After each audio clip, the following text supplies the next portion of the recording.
Learners, my name is Atreya Sinha. I am Academic Officer English, National Institute of Open Schooling.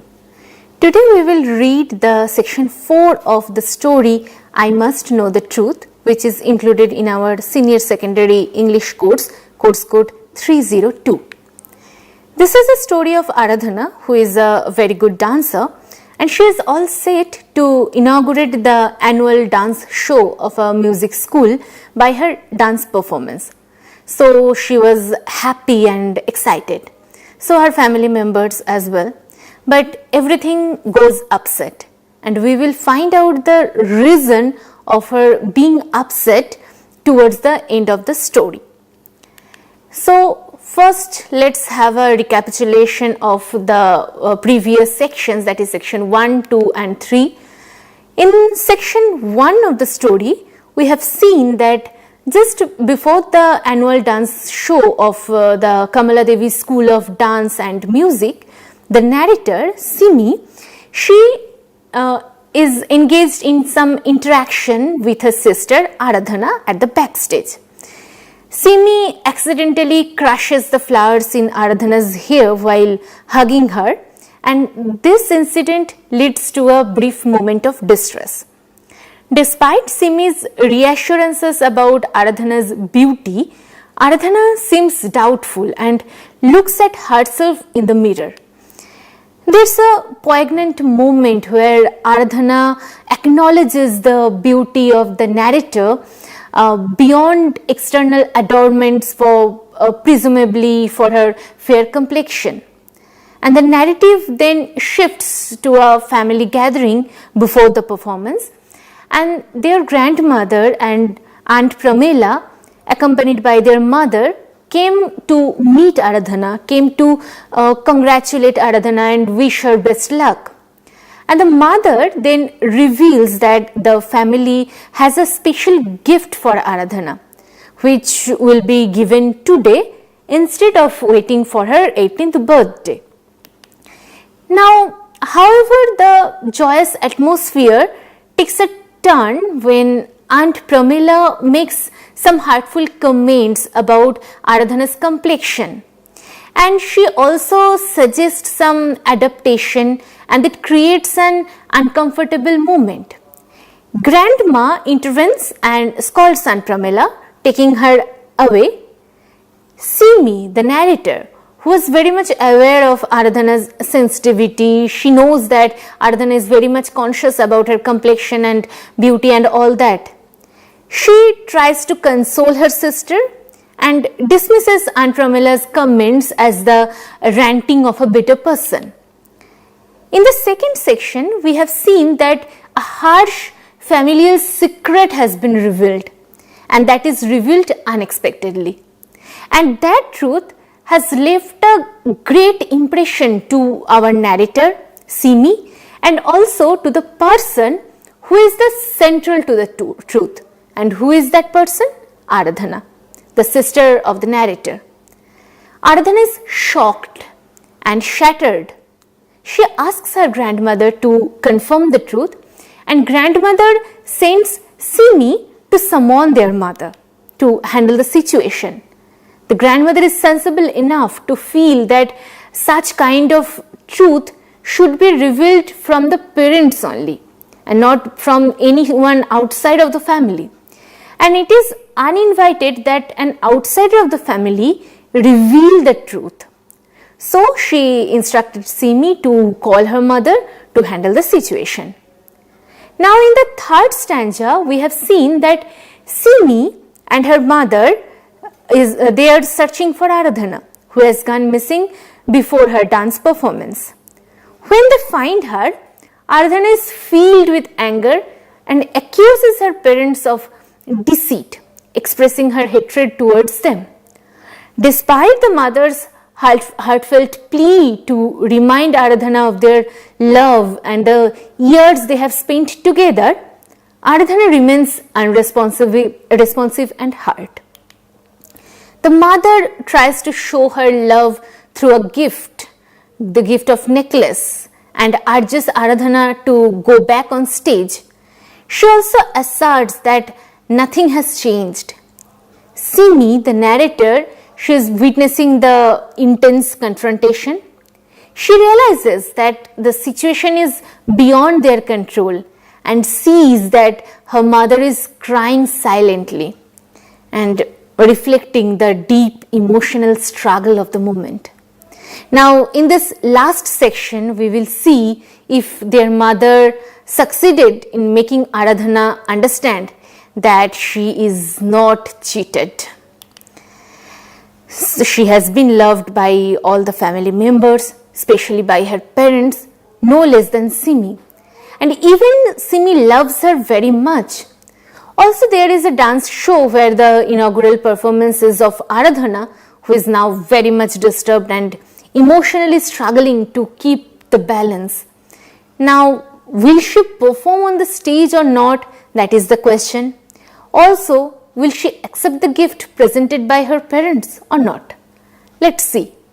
Now we were at the section 4 of this story. So first, did she like the necklace? Asked my father as we slipped back into our seats. My mother nodded. The light dimmed and the announcer asked Srimati Kamala Devi to address the audience. And then it was the time for Aradhana. So, did she like the necklace? Asked my father as we slipped back into our seats. So, as the Simi and her mother Sunita returned to their seats after discussing with Aradhana, after trying to console her, the father asked if Aradhana liked the necklace they had given her or not. He was concerned if she liked the necklace or not. My mother nodded. The mother confirms that Aradhana liked the necklace. The light dimmed and the announcer asked Srimati Kamala Devi to address the audience. Remember the name of the institution of music and dance, Kamala Devi Music and Dance Institution. Now, Srimati Kamala Devi may be the founder of the institution. So, as the light dims and it is the signal of the inauguration of the event, of the commencement of the event, the announcer introduces Srimati Kamala Devi to speak to the audience, to address the audience. So, the event is progressing. And then it was time for Aradhana. After that, it was Aradhana's turn to perform. Next, my father pressed my hand and smiled at me. I did not look up. What's wrong? He suddenly asked me. Is something the matter? Nothing. I managed to say nothing. So, my father pressed my hand and smiled at me. So, the father gently squeezed Simi's hand and smiled at her. I did not look up, but Simi, the narrator, doesn't respond. What's wrong? He suddenly asked me. Is something the matter? Simi's lack of response and visible worry prompt her father to sense that something is wrong. So he asks Simi if anything was the matter. So then Simi replies, nothing. I managed to say nothing. So Simi replied that everything was fine, even though she felt uneasy. She is trying to hide her worry, but she is clearly upset. Next, I stared at the empty stage. To the left, a tabla player idly tapped his instrument. Ladies and gentlemen, said the voice over the loudspeaker, our first dance is the Pushpanjali by Aradhana Narayan. Aradhana Narayan, please. So the announcement is done. So I stared at the empty stage. Simi stared at the stage where where Aradhana is supposed to perform. The stage remains empty and it increases the tension. To the left, a tabla player idly tapped his instrument. So the tabla player tapped his instrument absent-mindedly, and the idle tapping adds to the sense of waiting and anticipation. Ladies and gentlemen, said the voice over the loudspeaker. So the announcer called for Aradhana Narayan to perform the first dance Pushpanjali. So ladies and gentlemen, said the voice over the loudspeaker. Our first dance is the Pushpanjali by Aradhana Narayan. Aradhana Narayan, please. So the announcer repeats the name of Aradhana followed by a please to add a pressure that Aradhana might come. Next, the please didn't sound very pleasant. The stage remained empty. A restless murmur ran through the audience. Sunita, what is the matter? My father tried to catch my mother's eye. So, the narrator says that the please didn't sound very pleasant. Remember that she has said earlier that Aradhana Narayan, please. There is a please after repeating Aradhana's name. So that please didn't sound very pleasant. The tone of the announcer's please reflects impatience, adding some pressure. The stage remained empty. In respect of the announcer's please and repeated announcement with Aradhana's name, there was no sign of Aradhana. So the stage remained empty. Without Aradhana, the stage must be empty because it is her time to perform, her turn to perform. A restless murmur ran through the audience. So the audience began to murmur restlessly. It reflects that they are growing their impatience.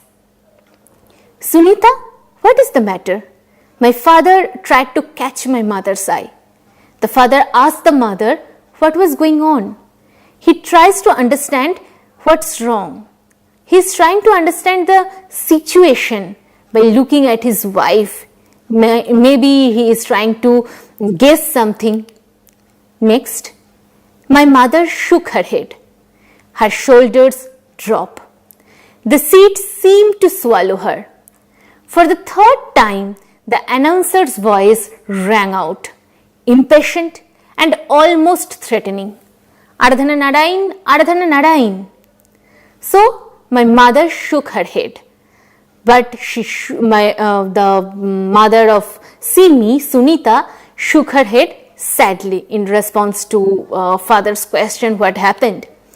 Her shoulders dropped. The seat seemed to swallow her. So the mother's actions show her worry and despair. For the third time, the announcer's voice rang out, impatient and almost threatening. For the third time, the announcer called out for Aradhana, sounding impatient and almost angry. Aradhana Narayan.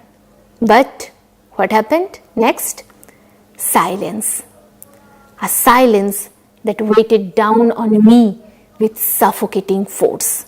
Who is that me? The narrator. The heavy silence adds to the tension and anxiety felt by Simi and her family. The silence feels oppressive, feels heavy and uncomfortable. Just then, the distant sound of ghungroos, the sound of a rhythmical tap, tap, tap. A weak applause rose from the audience. The sound of ghungroos grew louder. So, just then, the distant sound of ghungroos, the sound of a rhythmical tap, tap, tap occurs. Suddenly, they heard the distant sound of ghungroos. What is ghungru? Ankle bells worn by dancers. And the sound of ankle bells is the signal of Aradhana's approach. A weak applause rose from the audience. The audience starts to clap weakly, and their faint applause shows their anticipation and their relief as well. The sound of ghungroos grew louder. So the sounds of ankle bells is growing louder. Tap, tap, tap. A tall, slim figure appeared in a turquoise dress falling in neat folds. My sister, Aradhana, her hair drawn back in a neat plait, The kajal around her large almond-shaped eyes formed a neat line. So tap, tap, tap. This is the sound of the beat that is occurring by the pressing of the feet by Aradhana. So Aradhana finally appeared on stage, dressed beautifully in a turquoise outfit. Her physique or figure is described as tall and slim. So Aradhana is described in detail and showing her poised and graceful appearance, her turquoise dress falling in neat folds.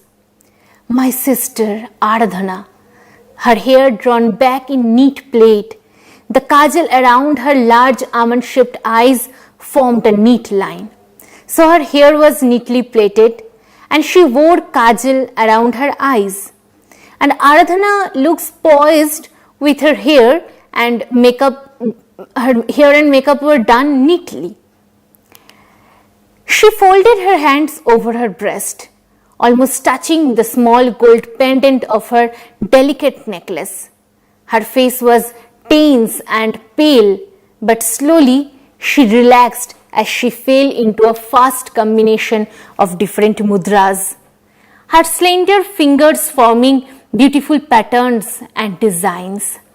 So she folded her hands, Aradhana folded her hands over her breast. So Aradhana folded her hands in front of her chest, almost touching the small gold pendant of her delicate necklace.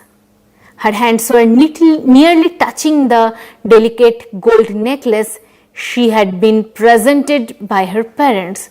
So Aradhana has accepted the gift given by her parents. Her face was tense and pale, but slowly she relaxed. Though her face was tense and pale at initial stage, Aradhana gradually relaxed as she began to dance. As she fell into a fast combination of different mudras, her slender figures forming beautiful patterns and designs. So as she begins to dance, she starts performing various mudras. Mudras means hand gestures, fast and beautifully. And she starts relaxing. So finally Aradhana's dance was graceful and full of intricate hand movements. Next, she danced not for her teacher, not for the audience. She danced for one person only, who followed every single movement of hers with bright, burning eyes, our mother. So she danced not for her teacher, not for the audience. So Aradhana wasn't performing for her teacher or the audience. That is what Simi is sensing at that time. She danced for one person only.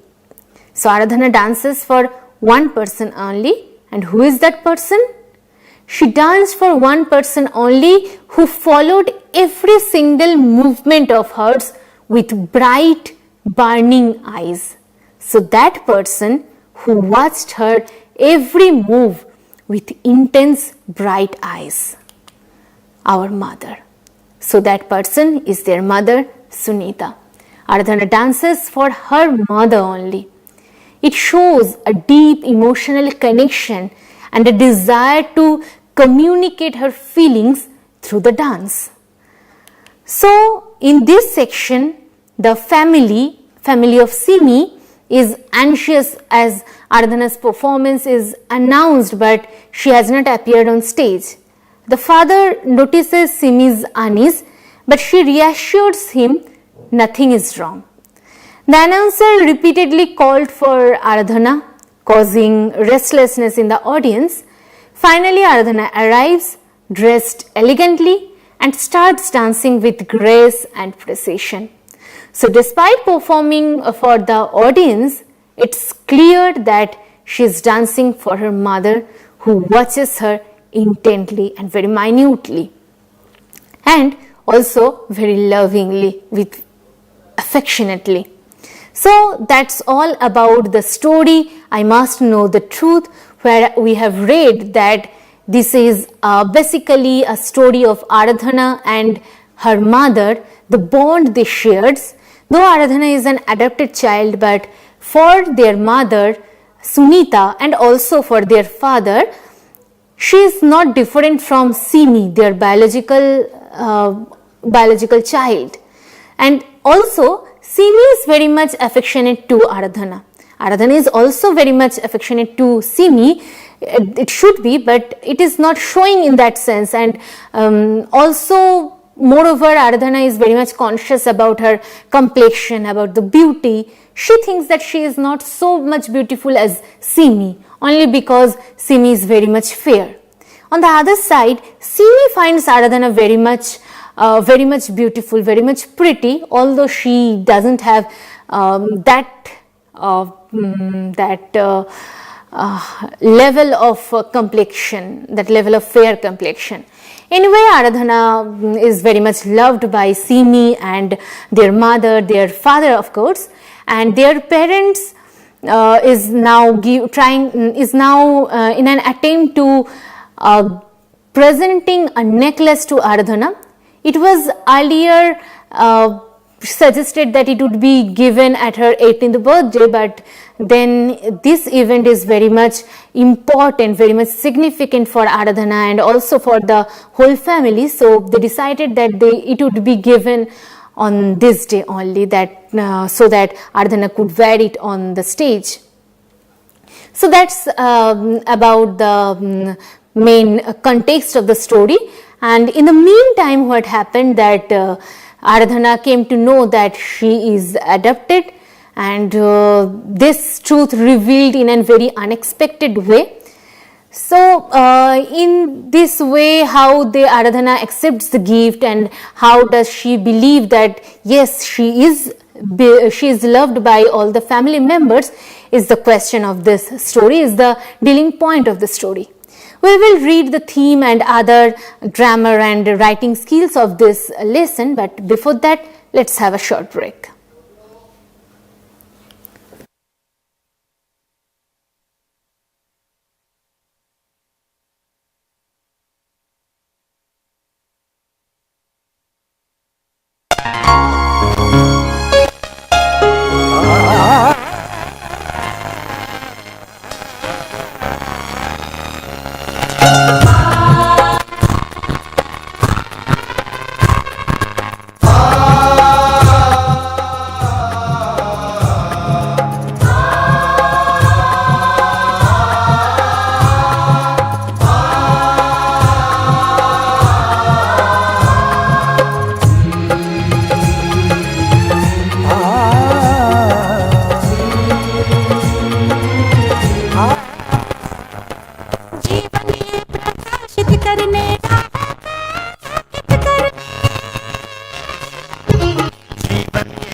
प्रकाशित करने राहों को आलोकित करने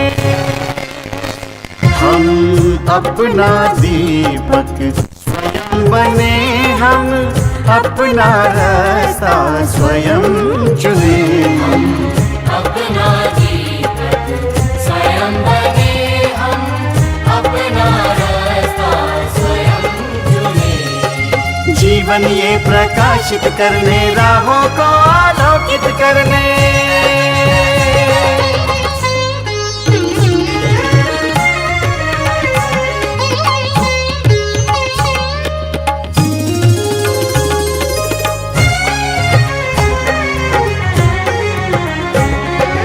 धन साधन समय की सीमा से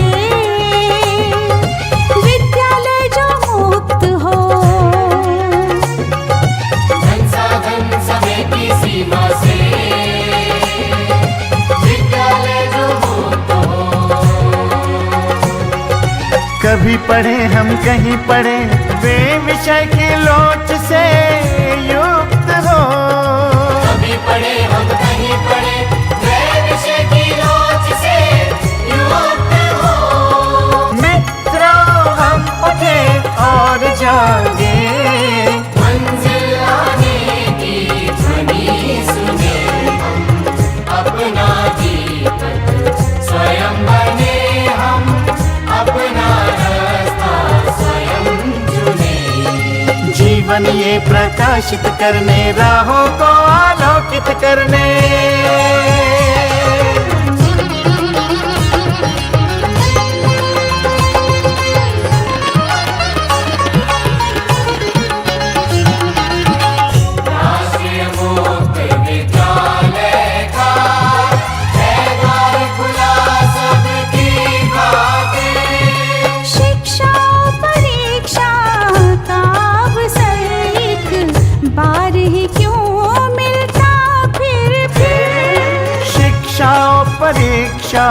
का अवसर एक बार ही क्यों मिलता फिर दुनिया में इसके केंद्र बात कोई मन चाहा केंद्र चुने हम अपना जीत स्वयं बने हम अपना रास्ता स्वयं चुने कोई मन चाहा केंद्र चुने स्वयं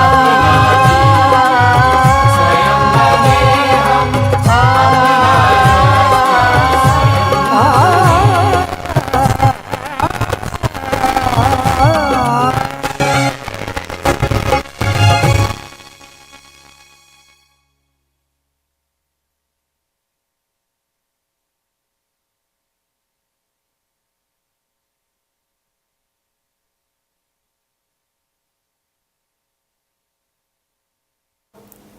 Welcome back, learners. We were reading I Must Know the Truth, the story of Aradhana and her mother, and we may say that Aradhana and her family. So now we will discuss about the key themes of the story after having a whole knowledge of the story itself, the storyline, the plot of the story. So what are the key themes of this story? I must know the truth. There are four major themes in this story, that are family love and support, that may be shown on the slide, reconciliation, number 2, number 3, communication and empathy, and number 4, identity and self-discovery. So these are the major themes of this story. So now we will discuss all these themes one by one. First, family love and support.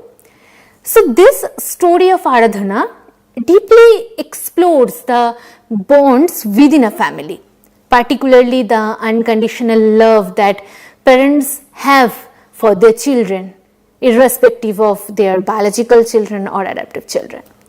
Despite Aradhana's feelings of betrayal and anger, her mother continues to express her unwavering love and support for Aradhana. And this demonstrates the enduring nature of familial bond, familial love, which persists even in the face of conflict and misunderstanding. Number 2, reconciliation. So despite the intense emotions and conflict, the story emphasizes the possibility of reconciliation and forgiveness. Aradhana's mother reaches out to her with empathy and love, trying to bridge the gap that the revelation has caused.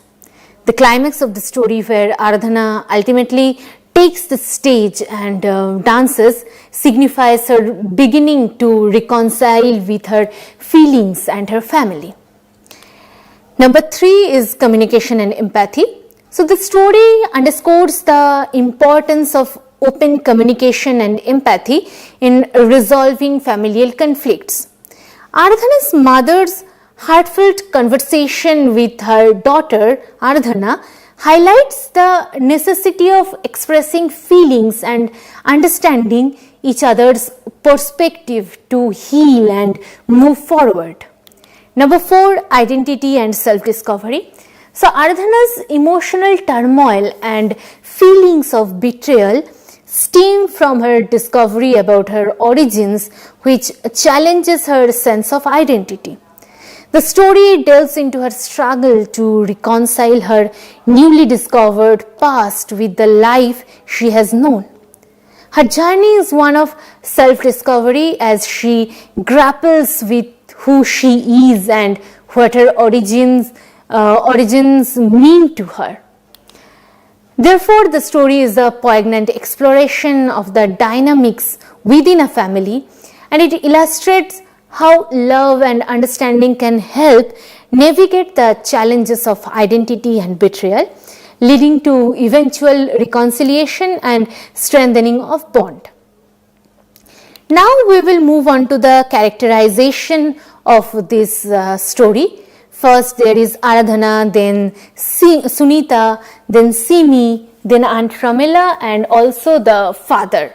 They are the major characters of this story. So we will have a discussion on them. So first of all, the protagonist Aradhana. Aradhana in this story is depicted as a tall, broad-shouldered young woman who is initially full of anger and betrayal. And one more thing that the author has suggested, that she is not of so fair complexion. Author has minutely given some details of Aradhana's physique, like tall, broad-shouldered, young, her complexion, and her psychological state, her mental state is she's full of anger and betrayal at the initial stage. Her reaction to the revelation about her adoption is intense, and she expresses her feelings of hatred and betrayal towards her parents. Over the course of the story, Aradhana transitions from a state of emotional turmoil to one of hesitant acceptance. Her decision to dance despite her feelings shows her resilience and her underlying connection to her family, especially her mother. And she is emotional, conflicted, strong-willed, and ultimately very much resilient. Sunita, their mother, is portrayed as a loving and devoted mother who has cared for Aradhana for 18 years. She is deeply affected by Aradhana's reaction but remains steadfast in her love and support for her daughter. Throughout the story, Sunita shows a mixture of firmness and compassion. Her confrontation with Aunt Pramila, her desperate search for Aradhana, and her calm yet emotional plea to Aradhana in the backyard highlight her strength and depth of feeling for her children. She is loving, supportive, strong, compassionate, and very much determined. The next important character is Simi, the narrator, and Aradhana's sibling. She is observant and empathetic. She provides a detailed account of the events, conveying the emotional states of the characters effectively. Simi's role is more passive, but she is very much critical observer who deeply cares for her sister and is affected by the family's emotional struggle. She is observant, empathetic, caring, and very much supportive. The next important character is Aunt Pramila. She is depicted as a somewhat abrasive and interfering figure. Her revelation of Aradhana's adoption and her subsequent confrontation with Sunita underline her lack of sensitivity. She remains a secondary character who serves as a catalyst for the conflict in the story. It is her comment for which the story evolves, right? So she is hard, very much intensive, and meddlesome. The next character which is very much important in the story is the father of Aradhana and Simi. He appears to be less aware of the emotional turmoil affecting Aradhana and the family at the beginning, only because of his absence from the backstage, from the place, from the venue of the drama that occurs. And his interaction suggests a more traditional and perhaps less emotionally engaged demeanor compared to Sunita, but that is very much supposing, very much comparatively, and very much assumed. While not as a prominently featured in the story, the father's concern and his role in choosing the necklace as a symbol of love indicate his caring nature. So he is caring, somewhat detached, supportive in his own way. So as we have discussed the character of the story as well as the theme of the story, now we will move on to the narrative technique of the story. So in the first part, this narrative technique have various dimensions. So first of all, it is a first person narrative, then it has some emotional tone, it has its own pacing, it has dialogues, It has flashbacks and reflections, and it is very much introspective in narration. And all the credit goes to Simi only, Simi, the narrator of this story. So now we will move on to, we will discuss these techniques of narrative in this story. I must know the truth. So first dimension is, it is the first person narrative, as the whole story is written in from the first person perspective, narrated with the pronoun I, and the perspective is of Simi, Aradhana's sibling. So choice allows for an intimate and detailed account of the events and emotions of the characters. And what was the effect of that? Simi's perspective provides a personal and relatable lens through which readers can experience the story. Her observations and reflections add some depth to the character's emotions and motivations. And what was the emotional tone in this story? The narrative maintains a consistent emotional tone, and it oscillates between tension and despair and hope. And this tone is crucial in conveying the depth of the family's conflict and their eventual reconciliation. And what was the effect of it? The emotional tone keeps readers invested in the character's journey and the outcomes. The third aspect of narrative technique is the pacing of the story. The story balances moments of high tension with slower reflective passages. And this pacing allows readers to absorb the emotional weight of the scenes and understand the character's development. And what were the effects of it? The balanced pacing ensures that the narrative remains engaging without overwhelming the reader with constant tension. Another aspect of this narrative technique is dialogue. So the dialogue in the story is natural, realistic, and captures the tension, conflict, and emotions between the characters. The conversation between Aradhana and her mother are particularly very much poignant. And this dialogue drives the story forward and reveals the character's thoughts and feelings, and making the narrative more engaging and dynamic. Flashbacks and reflections are another important aspects of this the narrative technique of this story. The narrator, Simi, occasionally reflects on past events and emotions, and she's providing context and background information essential for understanding the present conflict. And these reflections help to build a comprehensive picture of the character's history and motivation. And the last aspect of this narrative technique is the introspective narration. The narrator's introspective thoughts and observations are like internal monologues, and it provides insight into her feelings and reactions to the unfolding events. And this technique allows readers to connect more deeply with the narrator and understand her emotional journey alongside the primary conflict.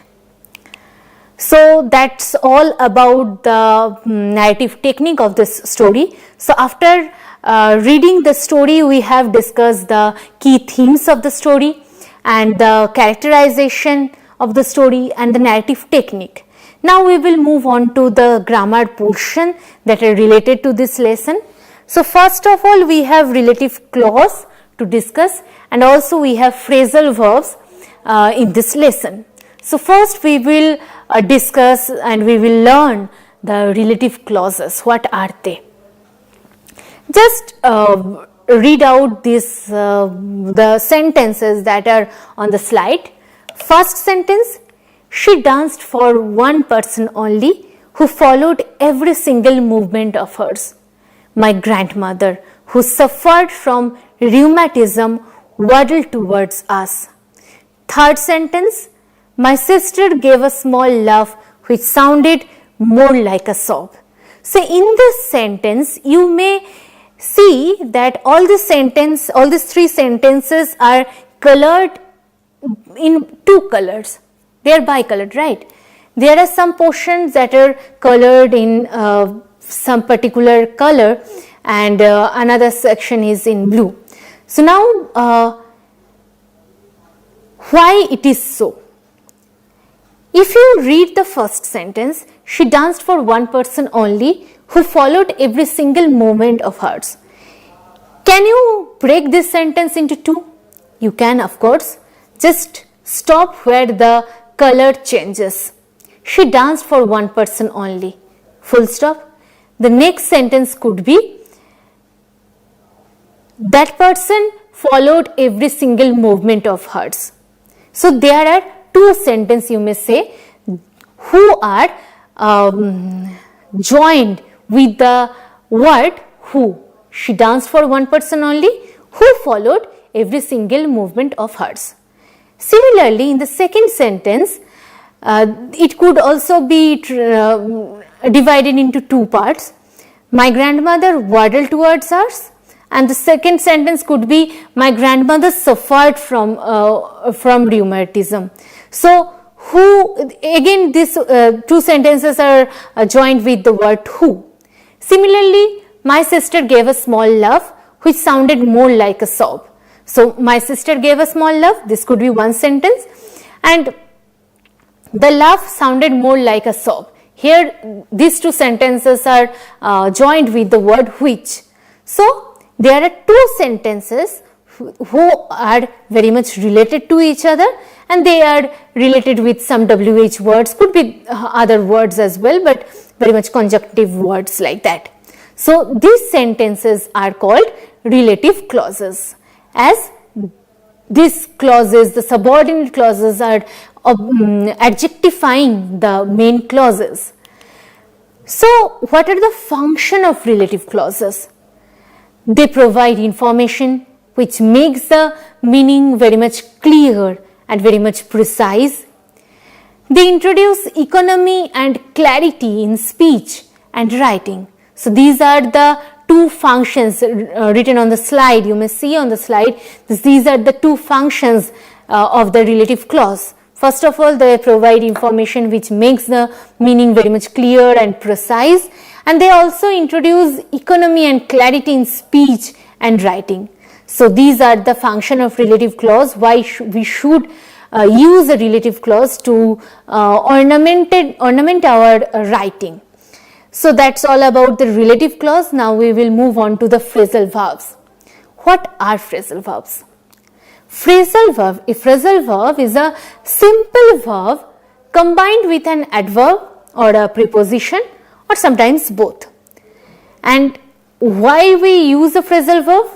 To make a new verb with a different meaning. So, we have said that it is a combination of a verb with an adverb or a preposition or sometimes both, and the meaning of that main verb changes while it is transformed into a phrasal verb. For example, go on. Go on means continue. Go means what? Go means, you know what is the meaning of go. We go to school, we go to market and something like that. And when we put a on with after the word go, then it becomes go on. And go on means continue, which is very much different from go. Go into means start. It is also very much different from go. So, this is the purpose of phrasal verb. Now, we have an exercise in our lesson where with this phrasal verb that goes like that. I could not dash what he was trying to say.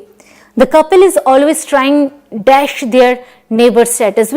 First we have to assume what would be the probable words with which we could fill in these gaps, and then we have to find out what could be the phrasal verb for that particular word. Then we will fill in the gaps with those particular phrasal verbs. So, I could not dash with what he is trying to say. So, it may be that I couldn't understand what he was trying to say. So understand might be the word to fill in the gaps, to complete the sentence. Now what would be the phrasal verb for the word understand? It is make out. So what would be the answer for sentence number 1, fill gap number 1, blanks number 1? I could not make out what he was trying to say. Similarly, the couple is always trying dash their neighbor's status. So to cope with their neighbor's status, to keep up with. Next, he was dashed by his boss's rudeness. If one has some savings, one can dash them in times of need. Children are expected to dash their parents in their old age. What could be here? To care, and for care there is the phrasal verb that is look after. The children are expected to look after their parents in their old age. So this is the way to fill in the blanks with the phrasal verbs. Now there are some other phrasal verbs.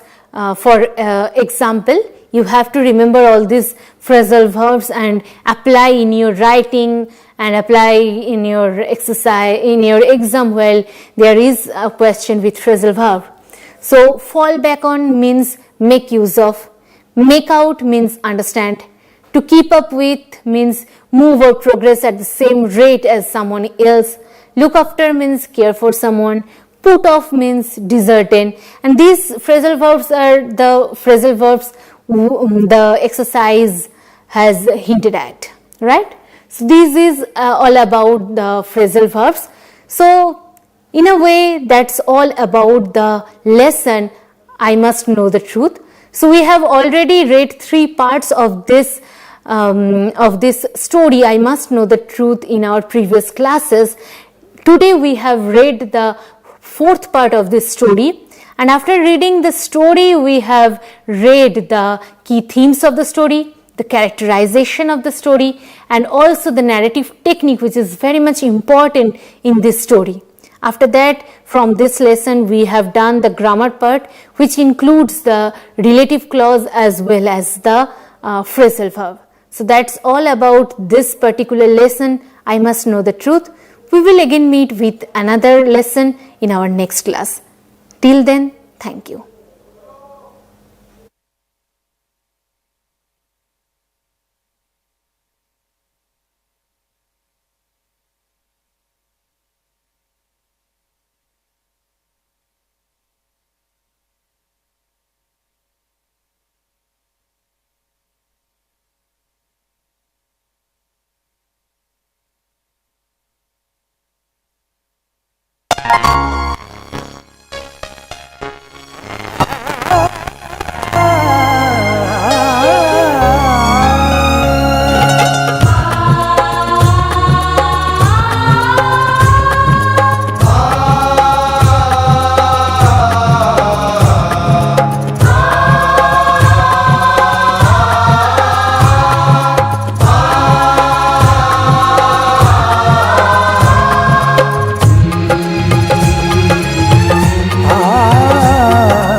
जीवन ये प्रकाशित करने, राहों को आलोकित करने, हम अपना दीपक स्वयं बने, हम अपना